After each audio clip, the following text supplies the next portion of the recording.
Pagi. Menjelang siang.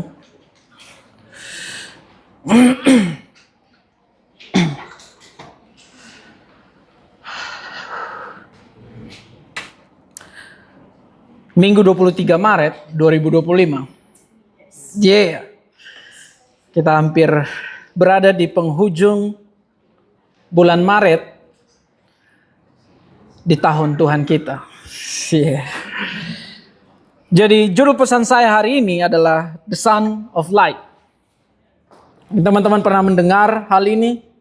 Bagi yang suka baca Efesus, mungkin teman-teman tahu. Jadi di minggu lalu kita belajar tentang Amalek. Ada yang masih ingat sampai dengan hari ini? Ada yang masih terus berperang sampai dengan saat ini? Kita belajar bahwa goal dan tujuan Esau adalah untuk membunuh dan menghabisi Yakub. Semua setuju dengan hal itu? Tidak hanya Esau saja, tapi ingat bahwa generasinya juga memiliki goal itu. Kita belajar di minggu lalu. Dan kita tahu sejak semula nenek moyang mereka, Amalek, telah memiliki kebencian itu dan dendam terhadap Israel. Dan sejak itu Esau mulai mencoba melakukan tujuannya dan nampaknya generasinya terus menghidupi tujuan itu. Sampai dengan saat ini. Kita juga belajar bahwa Amalek adalah generasi yang lahir dari kebencian akan pilihan Tuhan. Siapa pilihan Tuhan di sini? Kita semua pilihan Tuhan. Dan artinya bahwa kita sadari bahwa kita juga ada di dalam peperangan itu. Ingat bahwa kita semua adalah orang pilihan Tuhan. Katakan pilihan Tuhan. Dan dari saat kita lahir di dalam Kristus, kita juga lahir di dalam peperangan dengan Amalek. Mereka akan selalu berperang menyerang kita, anak-anak kita, dan mereka berusaha menyerang juga pernikahan kita, dan juga panggilan kita. Tapi ingat ini lagi, kita tidak ditakdirkan untuk kalah. Amin. Roma 8 ayat 37. Tetapi di dalam semuanya itu, kita lebih daripada orang-orang yang menang oleh Dia yang mengasihi kita. Kita lebih daripada orang yang menang. Masih ingat juga bahwa kalau Amalek merepresentasikan kegelapan. Ada yang masih ingat? Ya, kegelapan akan terus berperang, menyerang, terang, dan bahkan mengintimidasi. Dan mereka akan terus menyerang dan mencoba untuk berkuasa. Namun kita akan terus berjuang untuk menang. Amin. Kita akan terus berjuang dan menang di dalam ketaatan kita pada firman Tuhan. Dan pesan ini membawa saya dalam perenungan pribadi saya. Dan ini yang saya akan membagikannya kepada teman-teman semua. Semua siap? Semua siap? Katakan terang. Efesus 5 ayat 15.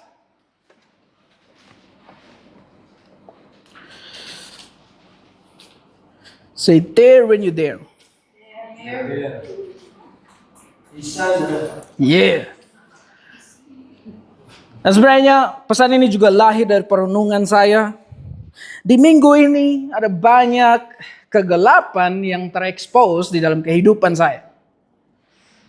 Dan saya bersyukur bahwa saya dilindungi dan bahkan dikelilingi oleh orang-orang yang memiliki firman Tuhan dalam kehidupan mereka. Dan bahkan yang memiliki terang itu. Amin. Ayat 15. Karena itu, perhatikanlah dengan seksama bagaimana kamu hidup. Janganlah seperti orang bebal, tetapi seperti orang arif. Dan pergunakanlah waktu yang ada, karena hari-hari ini adalah jahat. Saya sering sekali membaca ayat ini. Di minggu lalu saya melihat sesuatu hal yang menarik. Kenapa? Karena di sini Paulus ngomong bahwa perhatikanlah dengan seksama bagaimana kamu hidup. Janganlah seperti orang bodoh tetapi seperti orang arif. Dan saya mulai melihat kembali, membaca sebelum ayat ini. Dan di mana ketika teman-teman lihat ayat ini dengan referensi pengajaran minggu lalu, di mana kegelapan terus berperang melawan terang, dan teman-teman bisa memperhatikan bagaimana kita hidup, kita ada di dalam peperangan yang terus terjadi, berlangsung di sekeliling kehidupan kita, sampai dengan saat ini. Ayat 16 di situ memberikan clue situasi yang terjadi hari-hari ini adalah jahat. Dan saya sadari bahwa dunia saat ini selalu tidak dalam kondisi baik. Kegelapan masih terus merajalela. Kejahatan dan angka kriminal meningkat drastis. Dan bahkan di Jogja juga sedang tidak baik-baik saja. Di mana ada politik dan juga ada banyak hal yang terjadi. Dan saya rasa itu pengaruh dari pertumbuhan kegelapan yang akan coba terus menyerang dari berbagai sisi. Ya, kegelapan mencoba menguasai bumi, mencoba menyerang semua ciptaan. Di dalam pasal 5 ini menarik karena Paulus nunjukin gimana caranya kita waspada dengan cara meresponi hal ini. Kita mundur di ayat 8 sampai 11. Dahulu kamu adalah kegelapan, tetapi sekarang kamu adalah terang di dalam Tuhan. Karena itu, hiduplah sebagai anak-anak terang. Karena terang hanya berbuahkan apa? Kebaikan dan keadilan dan kebenaran. Dan ujilah apa yang dikehendaki Tuhan. Janganlah kamu ikut serta dalam perbuatan-perbuatan kegelapan yang tidak membuahkan hasil apapun, melainkan sebaliknya. Ungkapkanlah tindakan tersebut.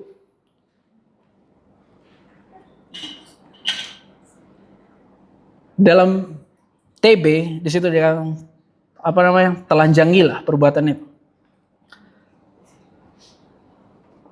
Di dalam kondisi waktu yang gelap, kegelapan dan pekerjaannya terus merajalela.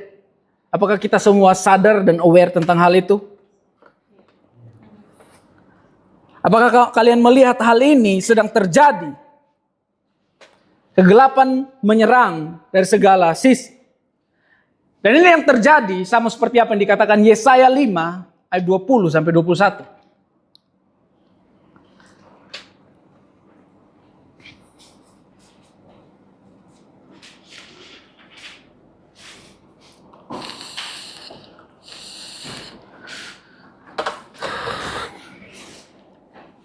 Dan saya mau teman-teman mengingat hal ini karena ini akan berkaitan dengan contoh yang akan saya sebutkan di ayat-ayat selanjutnya. Celakalah mereka yang menyebutkan kejahatan itu baik dan baik itu jahat. Yang mengubah kegelapan menjadi terang dan terang menjadi kegelapan. Yang mengubah pahit menjadi manis dan manis menjadi pahit. Celakalah mereka yang menganggap dirinya bijaksana, yang menganggap dirinya pandai. Kita lihat bahwa hal ini sedang terjadi di luar sana. Kebenaran mulai diputarbalikkan dan orang yang ada di posisi di mana mereka melakukan kejahatan dan menyebutnya itu baik dan bahkan sebaliknya. Dan juga mereka mengubah terang dari firman Tuhan dengan interpretasi manusia yang gelap dan menamai itu terang. Mereka juga mengklaim bahwa gelap itu terang. Dan Paulus ngomong ke kita hari ini, hiduplah sebagai anak-anak terang.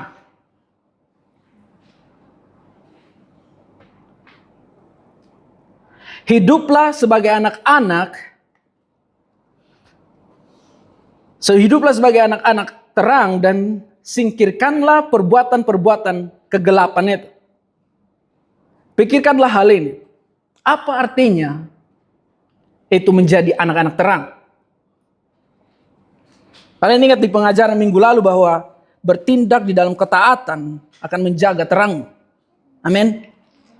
Ketaatan pada firman Tuhan akan membuat terang Anda semakin kuat. Sadar gak sih kalau semua hal itu, kamu taat kepada firman-Nya, kamu hidup dalam ketaatan, semua hal itu membuat kamu menjadi anak-anak terang dan bercahaya dan bahkan menekan kegelapan itu. Saya melihat sosok ini dalam perjanjian lama. Orang ini saat dia ketemu Tuhan dan berinteraksi dengan perkataan Tuhan, dia masuk di dalam proses di mana Tuhan menuntunnya dan memprosesnya, dan ia terus berinteraksi dan taat pada firman Tuhan. Dan di mana itu menjadikan dia sebagai anak terang, dan bahkan Alkitab menyebutkan bahwa dia bercahaya di depan orang. Kita lihat di Keluaran 34.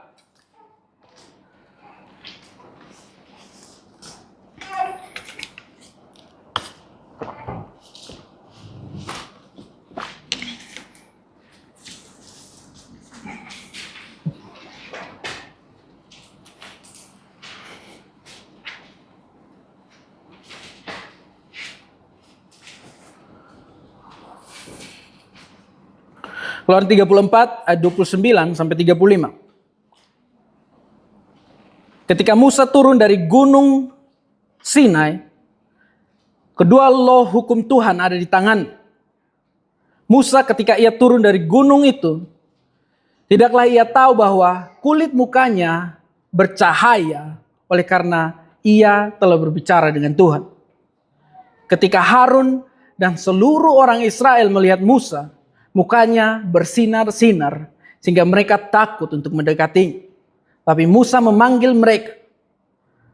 Maka Harun dan semua pemimpin umat itu berpaling kepadanya dan Musa berbicara kepada mereka. Kalau kita lihat kembali dari pasal 3 sampai pasal 34. Siapa yang paling banyak berinteraksi dengan Tuhan di sini? Musa. Lihat bahwa dalam perjalanan Musa mengikuti Tuhan dan dia bertindak berdasarkan apa yang Tuhan katakan. Itu membuat dia bercahaya. Dan tidak hanya itu saja. Musa juga merepresentasikan terang dan kemuliaan Tuhan kepada umat Israel. Dan juga kalau kita lihat, dia mengalirkan terang itu juga untuk bangsa Israel. Karena terang itu ada di tangannya. Kalau kita lihat Mazmur 119 ayat 105, di situ dikatakan bahwa firman-Mu itu pelita bagi kakiku dan terang bagi jalanku. Kalau kamu menerima terang dari Tuhan, terang itu tidak hanya membuat kamu menjadi anak terang dan bercahaya, tetapi hidupmu juga menjadi sarana di mana terang itu bisa mengalir ke hidup yang lain. Musa membawa terang ke dalam kegelapan. Semua hal ini terjadi tidaklah instan. Musa pun juga berjuang melawan kegelapan yang menekan dia untuk gagal dan berhenti taat sama Tuhan. Dan dia bergumul dengan ketakutan dan keraguan. Bagaimana kalau Firaun mengejar? Bagaimana kalau Firaun membunuh aku? Siapa aku ini? Aku orang yang gak pandai bicara. Musa bergumul dengan semua hal ini.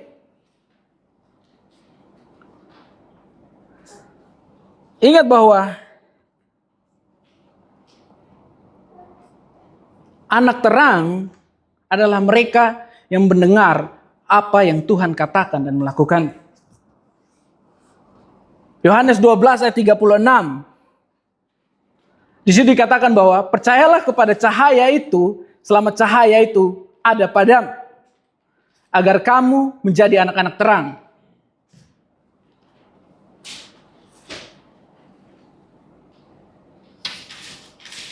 Percayalah kepada Yesus dan firman-Nya agar kamu menjadi anak terang. Menghadapi ini tentunya tidak mudah. Musuh kita akan selalu berupaya untuk mencoba menekan kita. Semua yang dipanggil untuk menjadi anak terang yang merepresentasikan terangnya,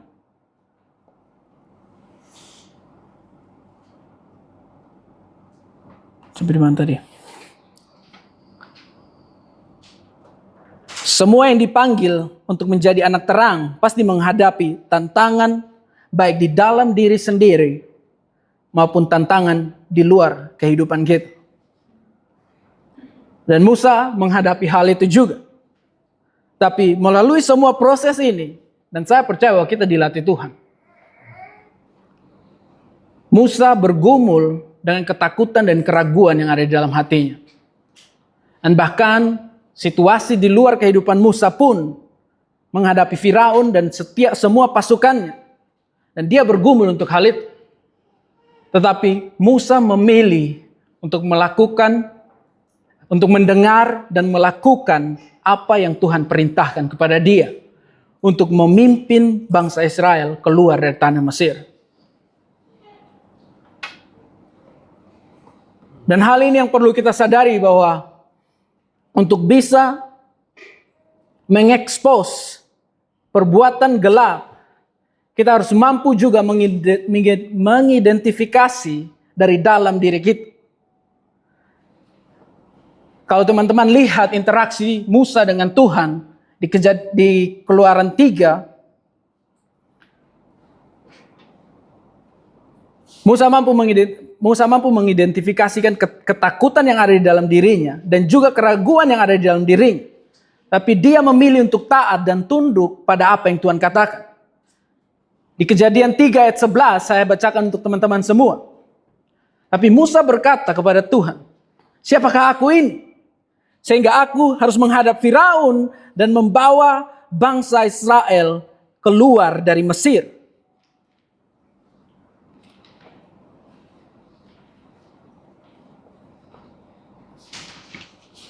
Dan saya lihat juga ini merupakan cara musuh untuk menyerang kita dari dalam. Berdasarkan situasi yang ada di luar kita. Seberapa banyak yang sering meragukan Tuhan saat situasi sulit dan ketakutan itu menghadapi kita. Dan inilah cara bagaimana musuh menyerang kita.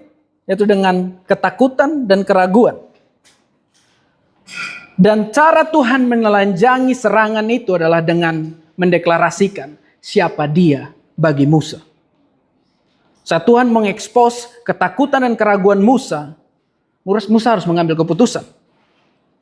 Apakah dia mau taat sama Tuhan atau enggak di posisi itu. Kita lihat bahwa Tuhan deklarasikan siapa dia. Aku adalah aku. Bukankah aku yang menciptakan mulut manusia?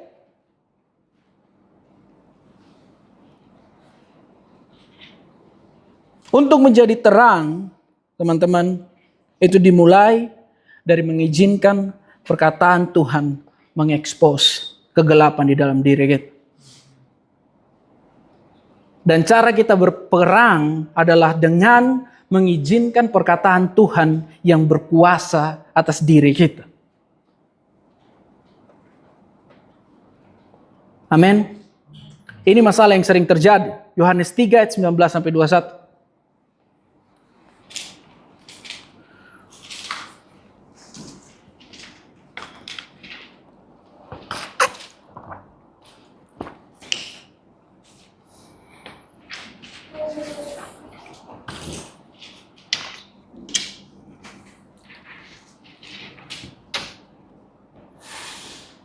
Yohanes 3, sudah di sana? Dan inilah penghakimannya. Terang telah datang ke dalam dunia, tetapi manusia menyukai kegelapan daripada terang. Karena perbuatan mereka jahat. Karena siapa yang berbuat jahat, ia membenci terang itu dan tidak mendatangi terang itu. Sehingga perbuatan jahatnya tidak terlihat. Tetapi siapa yang berbuat baik akan mendapat terang, sehingga menjadi jelas bahwa perbuatannya dilakukan di dalam Tuhan.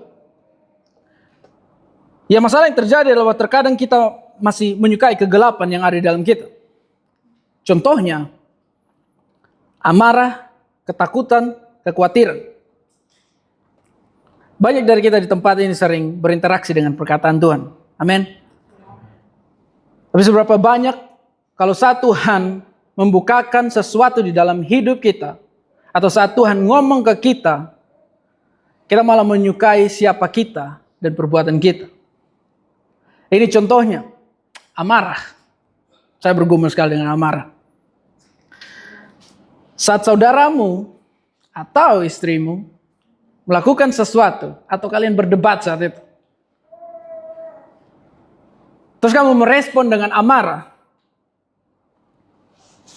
dan terus waktu Tuhan ngingatin kamu, mengapa kamu menghina Tuhan dengan melakukan apa yang jahat di matanya? Engkau membiarkan Uria orang Het itu dibunuh dengan pedang, istrinya kamu ambil menjadi istrimu. Dan kamu sendiri yang membiarkan dia dibunuh oleh pedang orang Amon. Ingat di sini bahwa Nathan di dalam situasi ini, dia datang dengan firman Tuhan dan mengungkapkan kegelapan itu di dalam diri Daud. Dan di dalam momen ini, ingat tadi di Yesaya, apa yang gelap, apa yang jahat, itu dikatakan Daud baik. Dan di dalam momen ini, dalam kondisi ini, Nathan datang dengan terang firman Tuhan untuk mengekspos perbuatan kegelapan yang ada di dalam Daud. Dan yang memberkati saya adalah respon Daud di 2 Samuel 12 ayat 13. Lompat ke ayat 13. Jump into verse 13. Lalu Daud berkata kepada Nathan, aku telah berdosa kepada Tuhan.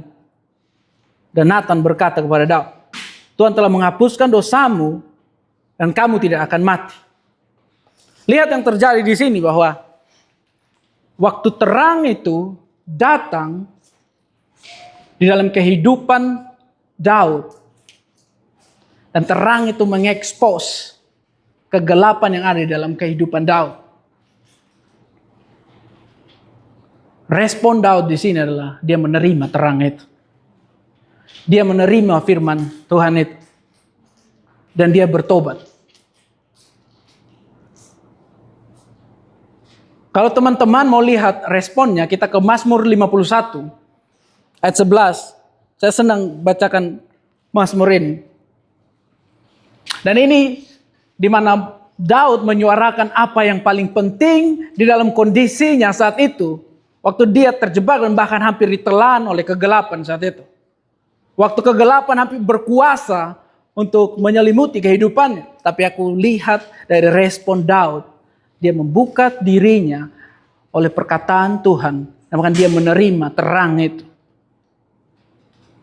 Ingat yang saya bilang tadi. Yang pertama adalah untuk menjadi terang, kita harus mampu dulu mengidentifikasi kegelapan di dalam kehidupan kita sendiri.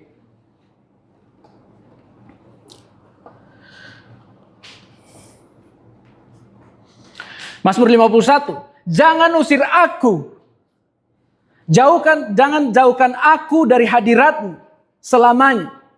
Jangan ambil rohmu dariku. Kembalikanlah kepadaku sukacita, keselamatan darimu, dan jadikanlah aku rela menanti engkau. Kemudian aku akan mengajarkan jalan-jalanmu kepada orang-orang berdosa. Dan mereka yang bersalah seperti aku akan bertobat dan kembali kepadamu. Lihat di sini bahwa Daud menyadari terang yang datang oleh firman Tuhan dan mengekspos perbuatan dia dan kemudian dia bertobat. Dan lihat di ayat ini bahwa yang dia suarakan, yang dia serukan adalah jangan usir aku dan jangan jauhkan aku dari wajahmu, dari hadiratmu.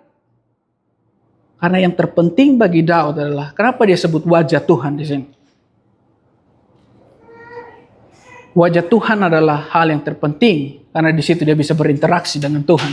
Di situ dia berinteraksi dengan perkataan Tuhan. Di situ dia bisa berinteraksi dengan terang Tuhan. Terang yang keluar dari mulut Tuhan. Dan juga jangan ambil Roh Kudus-Mu dariku. Dan saya suka dengan respon Daud di sini.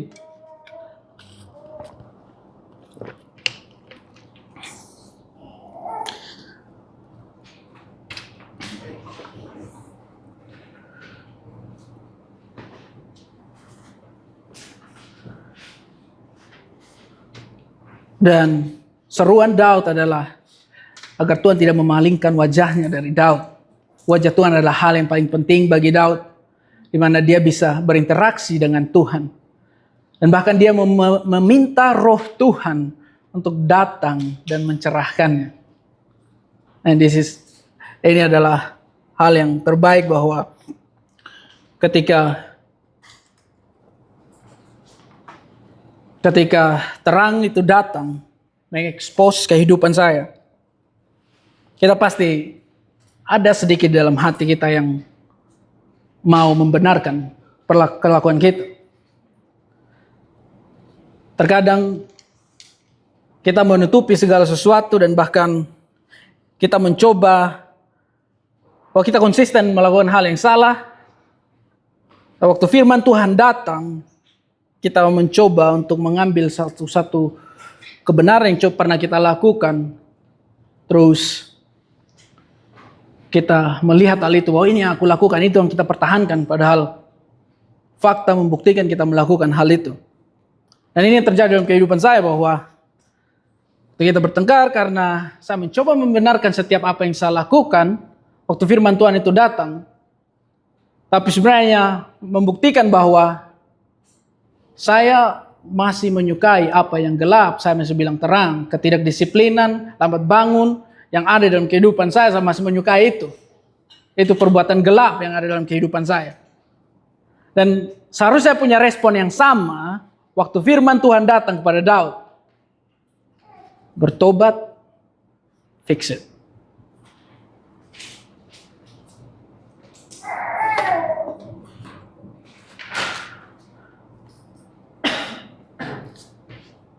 Dan ada satu contoh lagi, Elia di 1 Raja-Raja 18:21.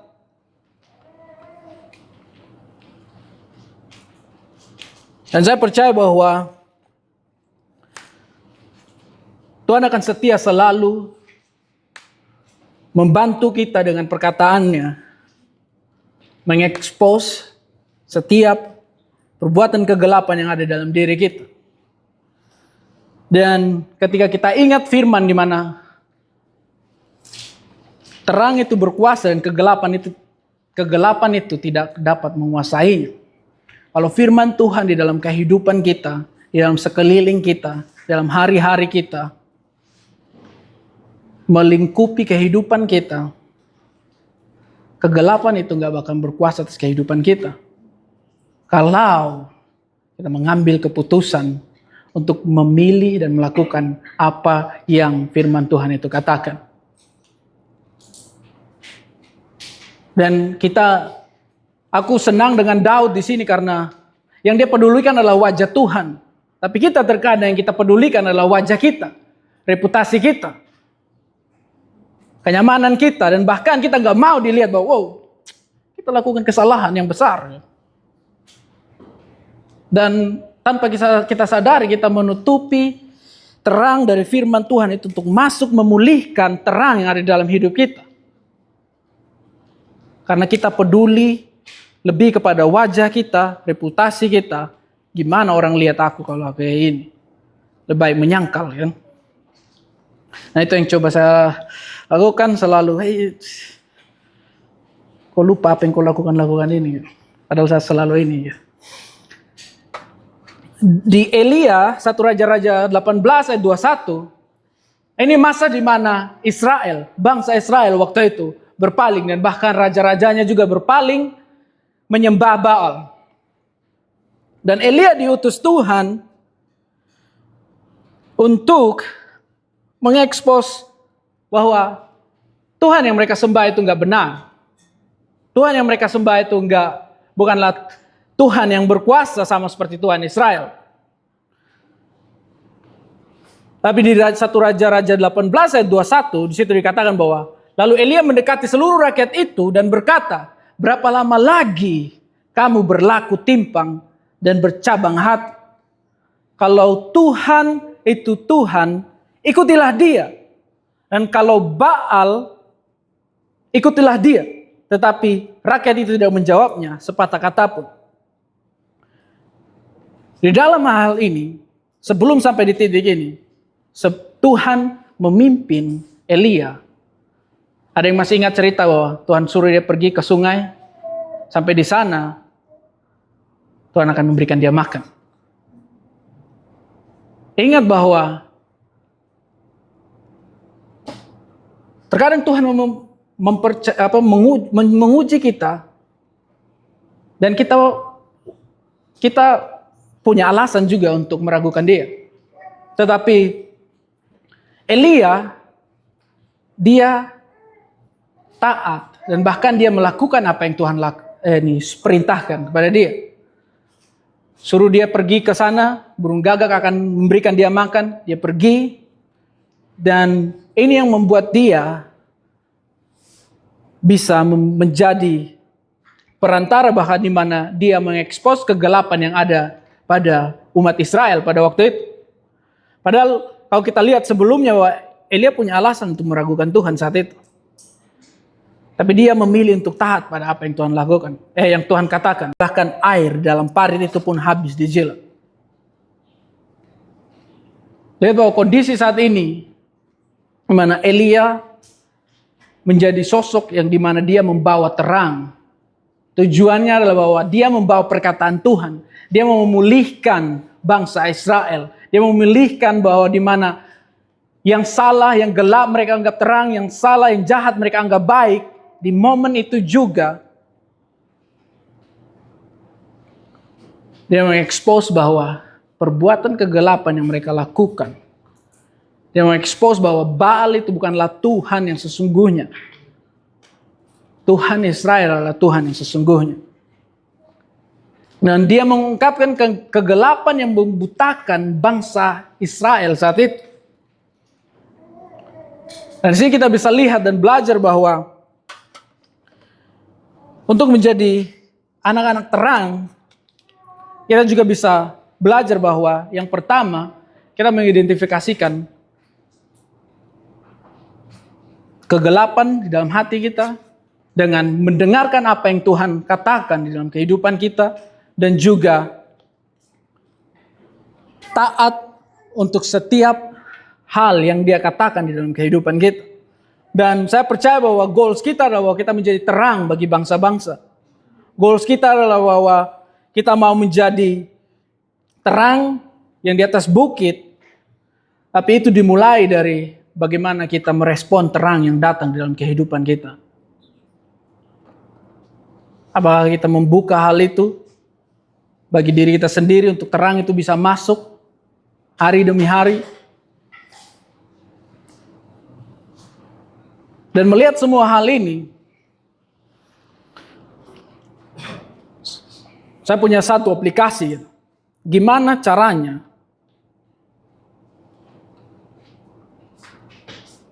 untuk kita bisa menjadi anak-anak terang dan kita bisa mampu mengekspos kegelapan yang ada dalam diri kita dan juga mengekspos kegelapan yang ada di luaran kita.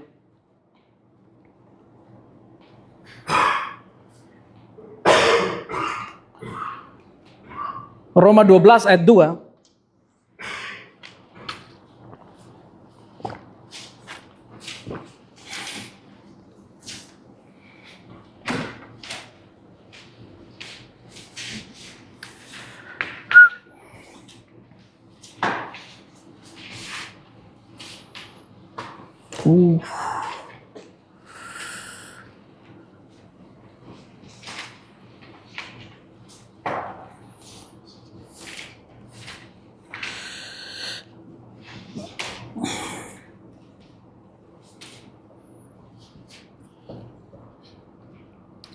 Janganlah kamu menjadi serupa dengan dunia ini, tetapi berubahlah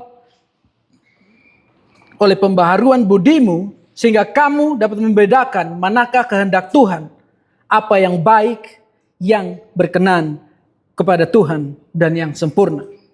Dan saya rasa teman-teman pahami hal ini, bahwa yang pertama yang harus kita lakukan adalah mengerti apa yang Tuhan kehendaki, dan lakukanlah itu sesuai dengan apa yang dikatakan oleh Tuhan.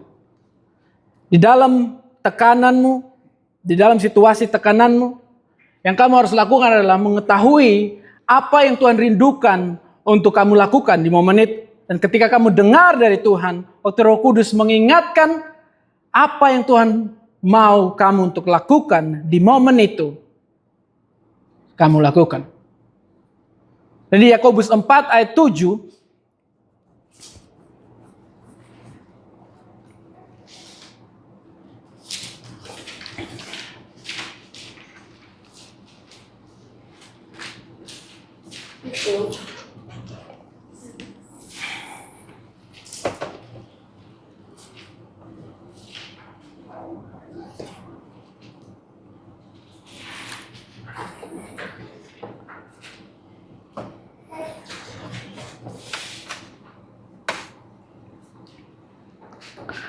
karena itu tunduklah kepada Tuhan dan lawanlah iblis, maka ia akan lari daripadamu.